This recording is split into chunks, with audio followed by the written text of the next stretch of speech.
Galimera, Galimera, Galimera. Good morning, good morning, good morning. And how are we all today? Well, as you can see today, the sun is shining today. A little bit warmer than yesterday because, as I said, we've been having some really cold weather. Chickens are all out pecking about, enjoying themselves in the sun that we've got.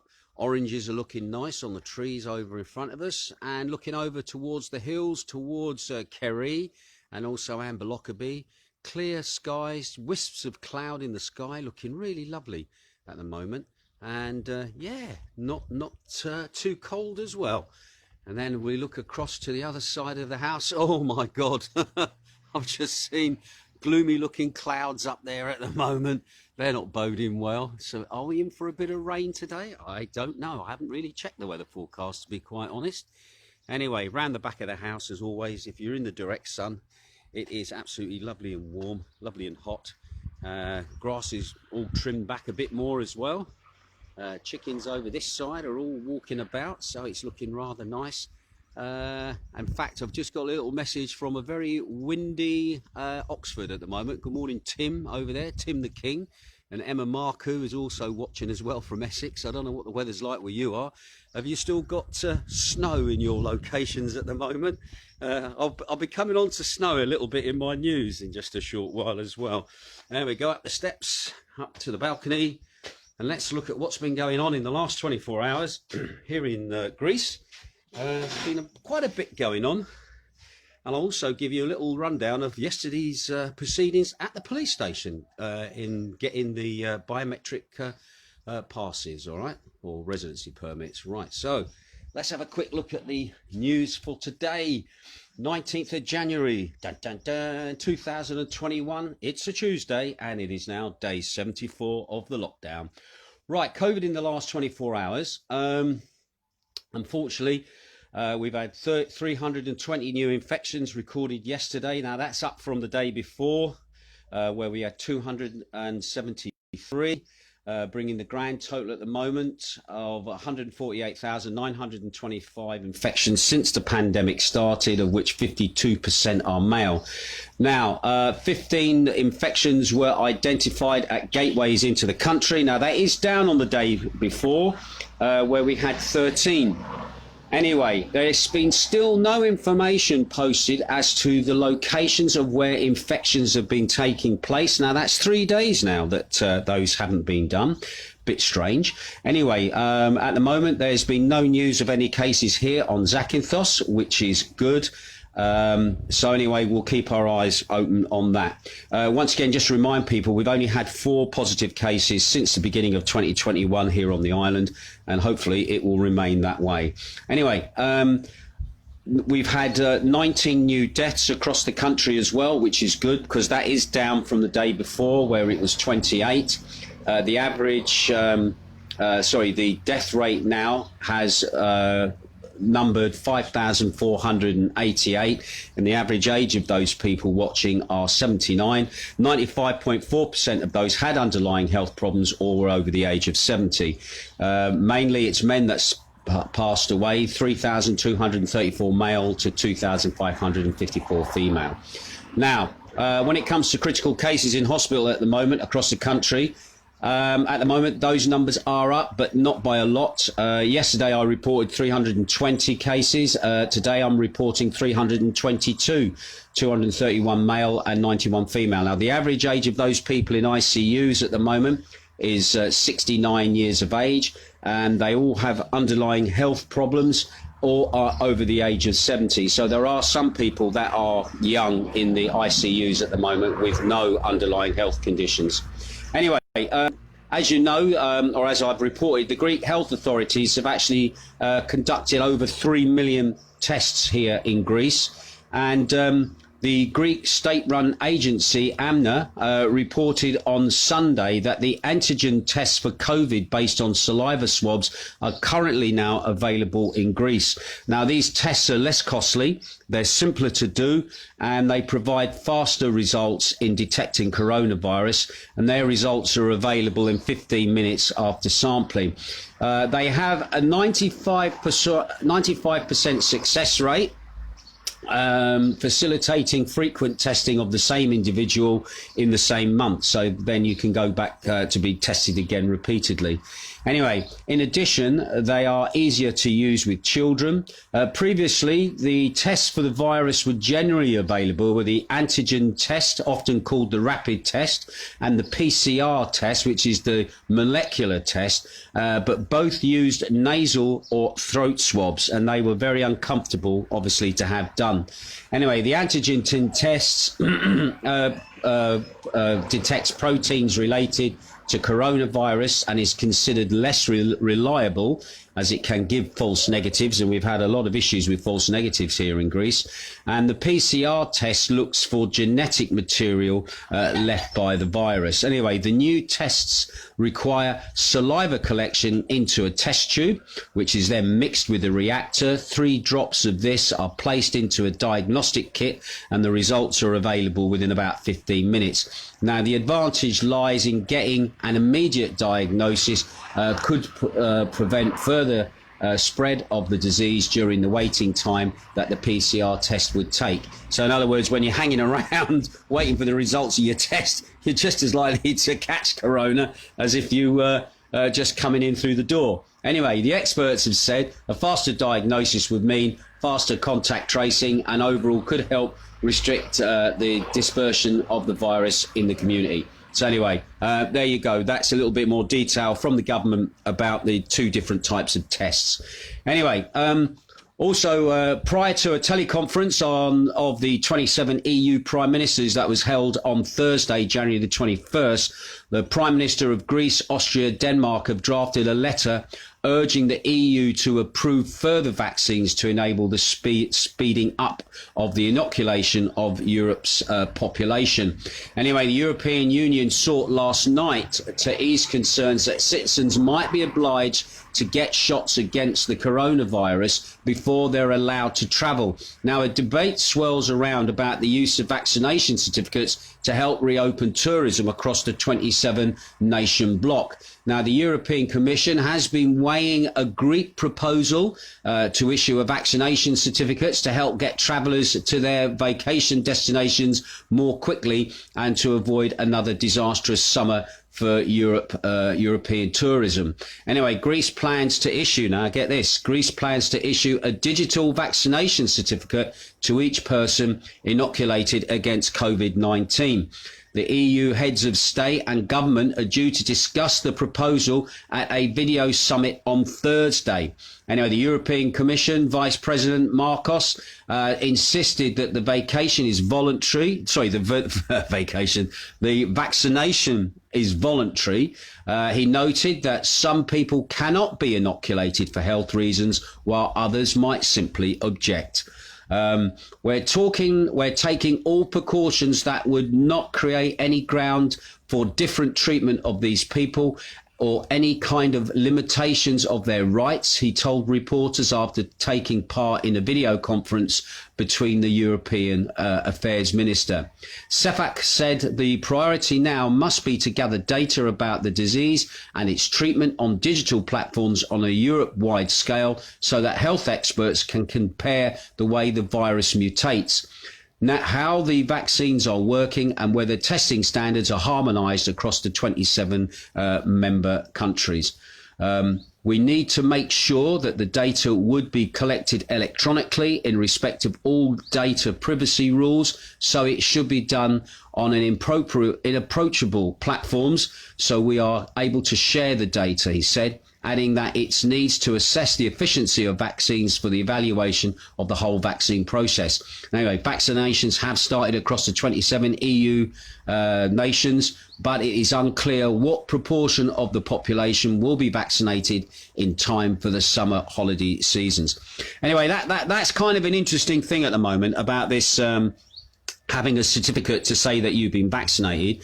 There's certain people like myself at the moment who don't particularly want to get vaccinated as quickly, want to take a bit of time to see how things go. And does that mean that we're going to be penalised, which is all right, what we put in our bodies? It shouldn't be forced upon us, that we are then not allowed to travel or not allowed to move around. And it's a subtle way that the government can relinquish responsibility and place that into the hands of private enterprise, who will say, if you don't have a test unless you to come on our plane, we won't let you on, which again is a kind of a backdoor way of doing it. Also, when they're saying if just 50% of the population gets vaccinated, herd immunity would kick in, and therefore you'd be less likely to catch or spread the virus as well. So again, yeah, we got to wait and see what this data says. And also the interesting thing about is collecting the data and saying that they're going to bypass like privacy and also other statuses of data, and for the greater good. Again, it does smack a little bit again of Big Brother collecting data. You have no control over your own data being collected and it being spread around everybody. Again, it's another kind of erosion of civil liberties as well. So again, we shall keep an eye on that story and see how it works out, because wait till I come up with the next story in just a little while, which is this one. The Greek government, the Greek development minister, Adonis Georgiadis, said on Monday the Greek government is considering allowing people to travel between regional units so they can visit the ski resorts. Yeah, that's right. We have ski resorts here in Greece. Now, he told Greek Sky the issue will be discussed at a meeting of experts committee advising the government on the pandemic. And the committee has discussed allowing the movement from one regional unit to another, he said. One of the plans we have is, if the pandemic allows it, is to reopen the ski resorts here in Greece, because it's a seasonal activity and cannot operate without the movement of people. Well, I never would have guessed. Anyway, it's kind of crazy at the moment. We're still technically locked down. Yesterday, fantastic. We were allowed to go into the shops and do a bit of shopping. However, the restaurants are still closed. The bars are still closed. So that means if we can go to Calabratra, where one of the ski resorts here is in Greece, all the bars and restaurants are going to be open there, or is it just a ski slope that's going to be open? Because when you go away skiing, it's not just about skiing down the ski slope, it's about all the other infrastructure in the actual ski resort itself, the après-ski side of things. So again, can we not open up here? Please, we're a lockdown society. We're completely enclosed. We check people coming in. We check people going out. Not that there's many flights going in and out at the moment. So therefore, why can't we open up completely here if you're talking about reopening the ski resorts? Oh, is it because, Mr. Mitsotakis, you've got mates who own ski resorts and they'd like a little bit of this 80% bailout of money that you're giving to everybody else at the moment? And because they don't open in the summer, they've kind of not received any at the moment. Yeah, so just another thought to think on. So there you go. We might be going skiing here in Greece. Anyway, another interesting story as well I saw yesterday was the property market. I've never realised this, but the property market has evolved into a virtual pillar for the Greek state budget at the moment, because it brings in about 3 billion euros per year. Now, in the last few years, the number of property associated taxes has grown, such as that on rents, with the bureaucracy that goes with every transaction, and even new leases has soared, making property ownership increasingly less attractive. Now, the tax burden on owners has jumped from, get this, 500 million euros in 2010 to over 3 billion euros today, in a period during which the value of properties went down, not up, but down. Anyway, retail revenues have shrunk or vanished altogether for many owners due to the pandemic measures. Now, I've got to be honest, owning property here has been a bit of a nightmare. You might remember when we had the first talk of bailout back in 2008 of a property tax being put in place. Now, this is for private owners of property, obviously. Property tax put in place that was supposed to be a one-off payment to basically to get revenue in to meet the demands of the EU before they could give any form of bailout. Well, nearly 10 years on, that tax has not been repealed. Yes, a lot of people here have contracts, and on your contract it says you're supposedly paying this amount of money, but in reality you're paying another lower another amount of money, which is normally higher, and you're given paperwork to show a lower amount. This has been a common practice with landlords across Greece for as long as I've been here. And it's interesting then that the government is now, should I say, in some ways, actually saying, we know this, so we just make it more and more difficult. And basically the demands on property payments and demands on landlords is increased. But at the same token, landlords are still going to get bailed out by the looks of it here. I know with our landlord, we have not yet asked to have our rent reduced because of what's been going on with the pandemic crisis. We can obviously afford it, but there may be some people in the position who can't afford it. And it'll be interesting to see what the amounts will be that the landlord will get, because if anything, the landlord should only be getting a fraction of the amount of what your contract says, all right? Not what you're actually really giving him, but for the sake of his paperwork, you actually pay more, where his paperwork says you pay less. So that's going to be, there's a few people here, I think, on the island in for a bit of a rude awakening on that score. So again, another little story I'm going to keep an eye on. Anyway, and finally, according to this is good news. And according to the Lonely Planet's Best Travel 2021 list, Greece is top of the sustainable food destinations. The report reveals how Greece is philoxenia, which means love for travellers, or as Jane would say, the love for enemies as well, in the way that the word is translated, is the DNA of every host and a value unsurpassed by most destinations. Anyway, the Best in Travel 2021 reports put the big focus on sustainable tourism, and Greece is a market where seafood and healthy culinary traditions put the country top of the heap. The Lonely Planet noted. Anyway, Greece may not be known worldwide for its implementing formal initiatives surrounding sustainable practices, but informally, Greeks have been green for centuries. And that is really true. When I first came here, I remember all the wines that you get here, chemicals are not used on the wines here. Why? Because chemicals were too expensive. And basically, farmers didn't put chemicals on. So technically, their wine is organic. So they then started the organic wine thing, only because people told them from the outside, you could sell that as organic because you don't use chemicals for your grapes when you're dealing with them. Also, interestingly, a couple of years ago, Zakynthos started doing organic olive oil. Now, the reason they called it organic was not because no chemicals were put on the olives and stuff like that, which is not done anyway. So technically they already were organic. It's just that they took it to another level. They said, all the trees for the organic olive oil, we know which tree the olives have come from. We know the history of that tree. So therefore, we will process them differently, separated from the normal oils that just turn up, and then we can register that and then sell that as organic olive oil. So that's just another little point to note there as well. So this is nothing new to Greece.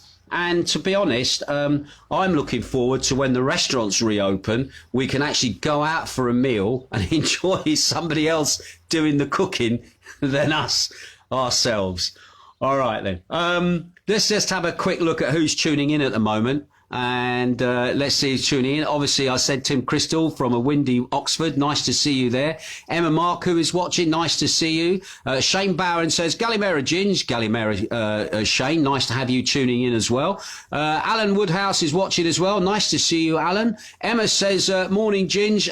No snow, windy, but actually mild. Oh, that's cool. Leslie Kelly's watching as well. Nice to have you tuning in, Leslie. I was chatting to your husband yesterday for quite a while over there in the UK, and nice to see you two guys are doing okay. Sean Bowden says, hope you managed to get a new squeegee. Yes, I did get the new squeegee. Thank you. It was the highlight of the day. I will tell you about what went on in the police station in a minute, all right? Anyway, Tracy Jones is watching. Fantastic. Robbie Robinson is watching. Reg buddy, nice to see you. Dennis is watching as well. Nice to see you, Dennis. Happy birthday again, fella. Nice to see you. Dennis Tyndall. Oh, don't forget, 10% discount up until the end of February for accommodation at Magdalena's studios, all right? There you go. Get the advertisement in. Denise Tyndall is watching. John Stoll is watching as well. Dave Camp is watching. He says, good morning, pal. Happy 10th friends anniversary. Wish you a cracking day. Thank you very much. Can't believe it's 10 years that I've known you, mate. It's a long time. Where's the time go? Anyway, Andrew the Fridge Watkins is watching all the way from Wales. I wonder what the weather's like there. Alan Davis is watching as well. Gary Eden, Gaz Eden, nice to see you here, mate. Also, Graham Bint over in Australia is tuning in as well. Nice to see you as well, fella. He says, Tim Crystal says, I will have the Oxford vaccine, but none other. They do say you can still catch and pass on the vaccine, but you will not be so ill from it. Yeah, that's you've actually raised a good point there, Tim. Some of these vaccines are not really a vaccine in the true sense of the word. Best described as you have a cold, you take Lemsip. It just basically relieves you of some of the symptoms and doesn't make you feel as bad. And again, it's like a case of if herd immunity was allowed to take place, I think people would automatically in their bodies would be making the antigens and that to fight off the infection. And yes, protect the vulnerable, protect the old. But to be honest, again, I think there's too much of this thing about the vaccine as if it's going to be the cure for everything. And from what I've seen of the 5 different vaccines that are available at the moment, none of them are a cure. They're all just a way of fighting the symptoms, giving you a bit of, giving your body a little bit of reinforcement against the effects of the symptoms, but they don't actually stop it. Nobody yet has come up with a vaccine that actually destroys and kills the virus and stops it dead. So again, I think there's a lot of money being spent now and a lot of money that wants to be recuperated. And some people have actually thought, oh, this is a great bit of thing for us, because, again, the quantities that are required for this vaccine is just humongously huge right across Europe. So cheers for that, bringing that up. I think Andrew the Fridge Watkins has said it's bloody terrible and not sunny in Wales. I just know that's you, Andrew. Also, Mike Falco is watching. Also, Cy Grinley over there in Wendover is watching. Nice to see you, fella. Paul Markham says, I love needles, not. Oh, yeah. Good morning. Thank you for that, Paul. Susie Angus is also watching as well. Nice to have you tuning in.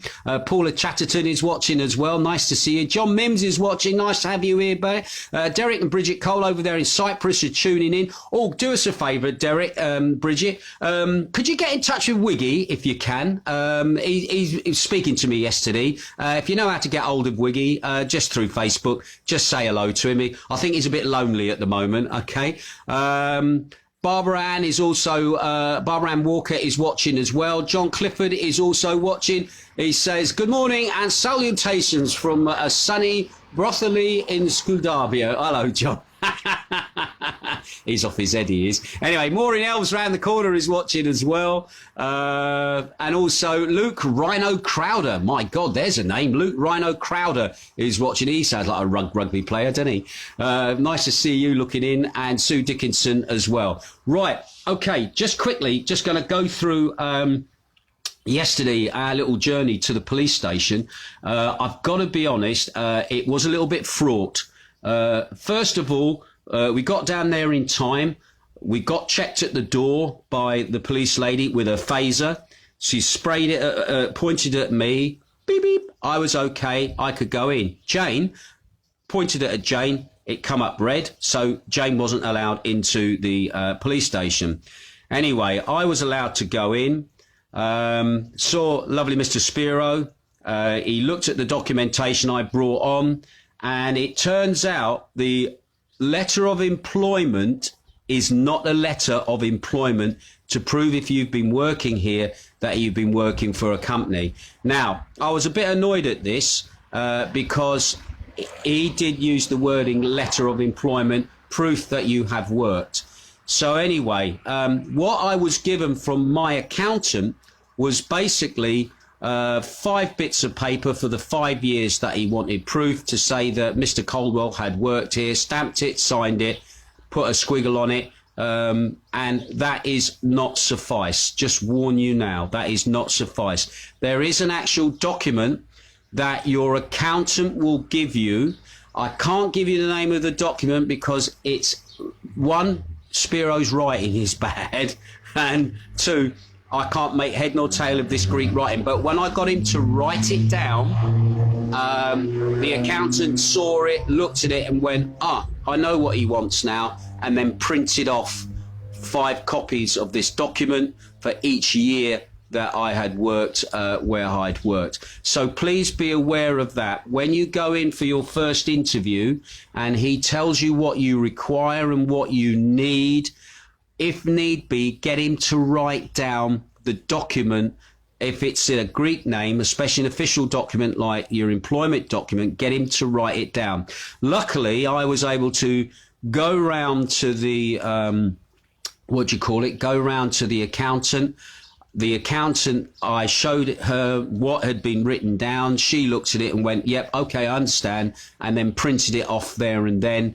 And then I was able to rush back round to see Mr. Spiro, give him that document, and he accepted it and said, yep, that's what I wanted. And obviously, I now go to the next phase, which is I go back on Saturday now for 12 o'clock. To basically then register for an appointment with the man who does the fingerprints, and I'm on to the next stage. Now, be aware what happened with Jane. I know Jane got exactly more or less the same type of document that I was given by the accountant that I had to see for the employer that I have. And to be honest, I know that that document was not going to cut it with Spiro. So therefore, Jane has had to book to go back to the accountant where she works to get what I had got. So again, this might be a common thing across the island. When you go to your accountant, as you will need to raise the documentation to pay for your card, the €16, just make sure you're very clear to your accountant that the paperwork that you require for the biometric card in regards terms of employment is the printed off thing from them, not just a letter to say that you have worked for them. So again, just bear that in mind, and it will make it a bit easier. What I am going to do is I'm going to take a picture at the end of this broadcast and pop it on a link below, so you can actually see it the way it's written. That might jog a memory for someone, so that when you go in to do your paperwork with your accountant, then obviously you know what you're asking for. Anyway, another story short was Jane got checked at the thing. Her temperature was still high, and they wouldn't let her in again after a 15-minute let's cool down. So of course, one of the items we went out and bought was a thermometer yesterday from Jumbo. It was great to get round Jumbo, go around the shops, despite the hassle of the morning with the accountants and all that malarkey. But it's good to see that the town is now got a bit of life back there. The people are in and out the shops. And when you look at the procedures that's going on, you think to yourself, why couldn't have we been doing this all along? You know, we're a closed island, we're a closed society. There's no need for what went on over the Christmas period, New Year period. I think of the money that's been lost for all those businesses now who are struggling now to get back open. And I look at the gaps now in Alexander Roma shop of all the empty shops along that street, which have got nothing in them, because those businesses have basically just gone under during the period of lockdown. So anyway, according to Mr. Zakynthos, if we're good and there's no spread of the virus, he may allow the bars and restaurants and also the schools, the secondary schools. They are still to open at the moment, and the high schools. He may allow those to open. Oh, and on top of that, he may even let you go skiing as well. But anyway, I'm going to keep an eye on all of that and see how it goes. And also, I managed to get my laptop in for check-in as well yesterday. So I'm going back into town today to pick it up. Hopefully, there's no problem with it. But I should be doing a show tomorrow, Wednesday, okay, 3 o'clock UK time, 5 o'clock Greek time, requesting inspirations. So if you want to put a request in below, I might put a few après-ski songs in. What do you reckon? Yeah, that might be a good thought. Might make the Prime Minister think about all those people that are missing going skiing at the moment. I had to laugh. Kefalonia had problems with people going up to the top of their mountain to pick up snowballs, and the police are up there booking people for driving up getting the snowballs. But anyway, that's by the by. Anyway, cheers for tuning in. I'll see you tomorrow. You take care and have a great day. Ta-ra.